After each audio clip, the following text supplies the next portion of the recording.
Seven sisters হাতছাড়া হতে পারে ভারতের। ভারতের ৭ রাজ্য নিয়ে এমন সতর্কবার্তায় দিয়েছে আন্তর্জাতিক গবেষণা সংস্থা আইআইএসএস। এজন্য ভারতকে বিশেষভাবে সতর্ক থাকতে পরামর্শ দিয়েছেন এই সংস্থাটি। যুক্তরাষ্ট্রভিত্তিক এই সংস্থাটি মূলত বৈশ্বিক নিরাপত্তা, রাজনৈতিক ঝুঁকি, সামরিক সংঘাত নিয়ে কাজ করে থাকে।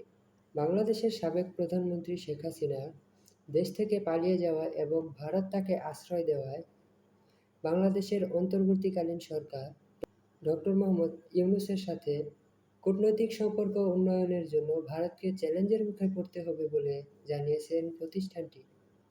তারা বলছে, বিদ্বেষমূলক এই পরিস্থিতিতে ইসলামপন্থীদের ভারতের নৈরাজ্যতার কারণে ভারতের সেভেন সিস্টার্স নাম খ্যাত বিভিন্ন এলাকা হুমকির মুখে পড়তে পারে। সেভেন সিস্টার্স খ্যাত ৭টি রাজ্যই বিচ্ছিন্নতাবাদী তৎপরতার মধ্যে পড়তে পারে। এদিকে আগে থেকেই ভারত ও পাকিস্তানের সীমান্তবর্তী এলাকায় সহিংসতা নিয়ে স্বস্তিতে নেই ভারত সরকার এবং প্রতিবেশী কোনো রাষ্ট্রের সাথেই তাদের সুসম্পর্ক নেই বর্তমান সময়ে।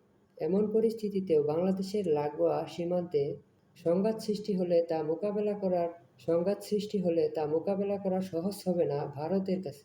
৫ আগস্ট শেখ হাসিনা বাংলাদেশ থেকে ভারত পালিয়ে যাওয়ার পর থেকেই দুই দেশের মধ্যে কূটনৈতিক সম্পর্কের ফাটল দেখা দিয়েছে। এদিকে শেখ হাসিনাকে দেশে ফিরিয়ে দেওয়ার কথা বললেও অনেকটা আগলেই রেখেছে ভারত সরকার।